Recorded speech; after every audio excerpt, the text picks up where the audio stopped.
Hi hello everyone. मैं हूँ सुजीत प्रियदर्शी और आपको मैं अपना प्यारा सा स्टडी प्लेटफॉर्म स्मार्ट एकेडमी में स्वागत करता हूँ। बच्चों, आज की इस क्लास में मैं आप लोगों को गोधुली भाग 2 का काव्य खंड का पहला चैप्टर इसके अर्थ के बारे में बताऊंगा। इससे पहले गुरु नानक जी का इंट्रोडक्शन क्लास आप लोग देख चुके हैं हमारे यूट्यूब चैनल पे, ठीक है।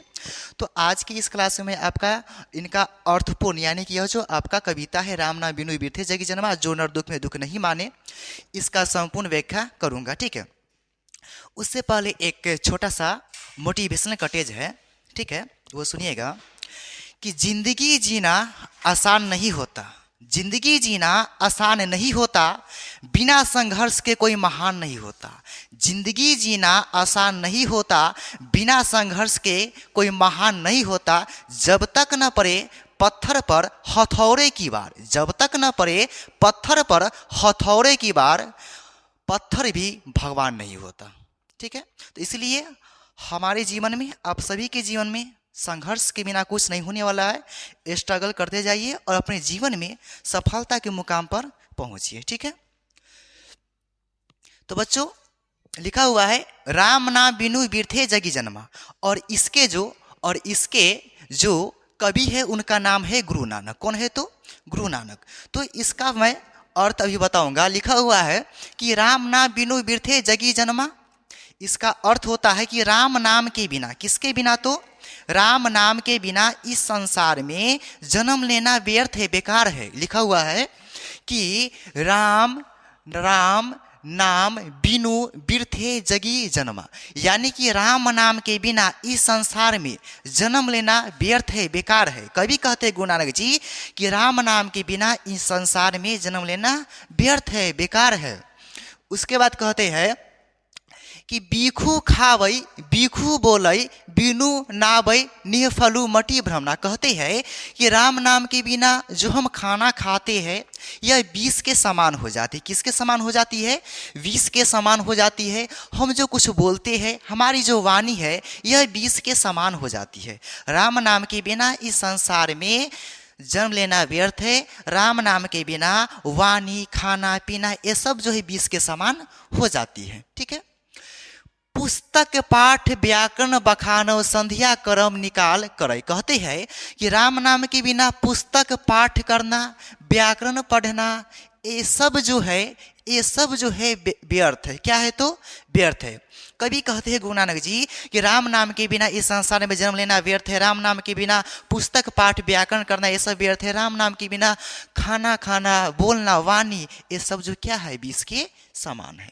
फिर कहते हैं कि बिनु गुरु शब्द मुक्ति कहाँ प्राणी, राम नाम बिनु अरूझी मरे। कहते हैं कि बिना गुरु के बिना प्राणी को मुक्ति कहाँ मिलती है? गुरु के बिना प्राणी को मुक्ति नहीं मिलती है, ठीक है। और वह जो प्राणी है ना, राम नाम के बिना उलझ कर मर जाते हैं। क्या करते हैं? तो उलझ कर मर जाते हैं। अर्थात जिन पर गुरु की कृपा नहीं होती है वह जो है उलझ कर मर जाते हैं, ठीक है। दंड कमंडल सीखा सूत धोती तीर्थ गवनु अति भ्रमणु करई। दंड मतलब वही एक्सरसाइज करना, कमंडल लेके घूमना सीखा, यानी कि अपनी चोटी को बढ़ा लेना। क्या करना? तो अपनी चोटी को बढ़ा लेना। उसके बाद धोती पहनना, उसके बाद तीर्थ करने के लिए, ठीक है, निकल जाना।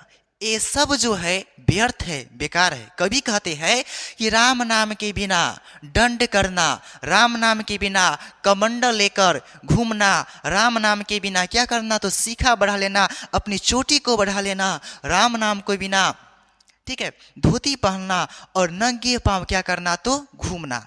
ये सब जो है, ये सब कर्म जो आप कर रहे हैं, ये सब व्यर्थ है, बेकार है, ठीक है। उसके बाद कहते हैं कि राम नाम बिनु सताती न आवे जपी हरि हरि नाम सुपारी परे। कहते हैं कि राम नाम के बिना प्राणी को मुक्ति नहीं मिलती है, ठीक है। इसलिए राम के नाम को जपना चाहिए। जटा मुकुट तन भस्म लगाई बसन छोड़ी तन नगन भाया। कहते हैं कि जटा बढ़ा लेते हैं लोग, जो है जटा बढ़ा लेते हैं, मुकुट पहन लेते हैं। क्या कर लेते हैं? मुकुट पहन लेते हैं। अपने तन में, अपने शरीर में भस्म को लगा लेते हैं। यहाँ पे लगा लेंगे, यहाँ पे लगा लेंगे, भस्म लगा लेते हैं, ठीक है। और उसके बाद अपना घर को छोड़ के नंगे पांव इधर उधर घूमते रहते हैं, मांगते रहते हैं, भटकते रहते हैं। भगवान का नाम को व्यर्थ में यह जो है क्या कर देते हैं, भगवान के नाम को बदनाम करके और अपना भरण पोषण करते हैं लोग, ठीक है। तो ये सब जो कर्म है ना बउआ बेकार है, यह कहते हैं कवि गुरु नानक जी, ठीक है। कहते कि जेते जिय जल जंत जल थल मही अल जत्र तंत तू सर्व जिया गुरु प्रसादी राखिले जन, ठीक है, राखिले जन को हरिरास नानक झोली पिया। कहते हैं कि इस धरती पे जितने भी जीव जंतु है सब पे प्रभु श्री राम की कृपा है, ठीक है। किसी ना किसी गुरु की क्या है तो कृपा है, ठीक है। इसलिए जल पर यानी जल में और थल पर, जल में और क्या तो थल में जितने भी प्राणी है सभी पे प्रभु श्री राम की कृपा है, ठीक है। और यहाँ पे कहते हैं कि गुरु नानक जी जो है इस प्रकार से लीन हो जाते हैं हरि के रस में, हरि की भक्ति में लीन हो जाते हैं, ठीक है। जैसे पता नहीं चलता है कि कौन भक्त है और कौन क्या है तो भगवान है, ठीक है। तो आपका यह होता है समाप्त, ठीक है। अब इसका नेक्स्ट है जिसका नाम है जो नर दुख में दुख नहीं माने। क्या नाम है, जो नर दुख में दुख नहीं माने, यानी कि जो व्यक्ति दुख में दुख नहीं मानता है। और इसके भी कवि कौन है तो गुरु नानक जी हैं।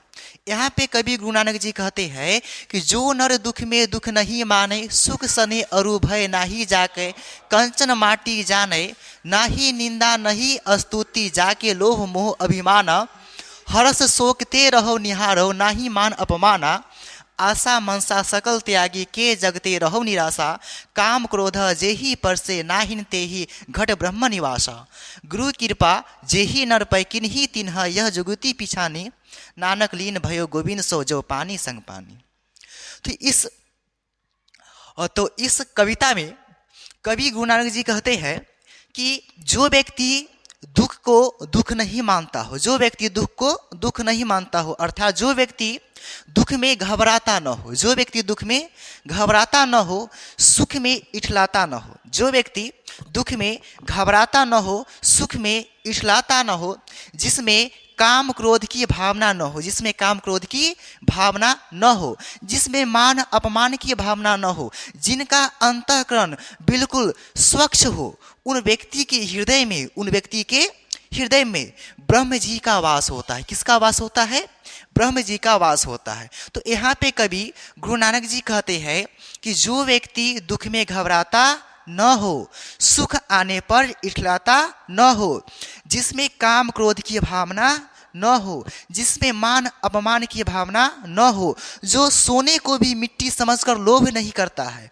जो सोने को भी मिट्टी समझकर लोभ नहीं करता है, वैसे प्राणी के हृदय में ब्रह्म जी का निवास होता है। और वह प्राणी जो है भगवान से इस प्रकार से मिल जाते हैं कि पता ही नहीं चलता है कि कौन भगवान है और कौन भक्त है। यानी कि वह जो जब भगवान की भक्ति करते हैं, गोविंद की श्री कृष्ण की भक्ति करते हैं, तो पता ही नहीं चलता है कि कौन भक्त है और कौन क्या है तो भगवान है, ठीक है। तो इसी प्रकार की भक्ति जो होती है हमारे कवि गुरु नानक जी की होती है, जो पता ही नहीं चलता है कि कौन भक्त है और कौन क्या है तो भगवान है। जैसे कि अनेक घटाओं का बहुत सारा घाट होता है, उन सब का पानी जब एक साथ मिला देते हैं तो पता नहीं चलता है कि यह जो पानी है कौन से घाट का है, कौन गंगा का पानी है कि यमुना का पानी है कि सरस्वती नदी का पानी है, पानी का पता नहीं चलता है। उसी प्रकार भक्त और भगवान एक दूसरे में इस प्रकार से लीन हो जाते हैं कि व्यक्ति को पता ही नहीं चलता कि कौन भक्त है और कौन क्या है तो भगवान है, ठीक है।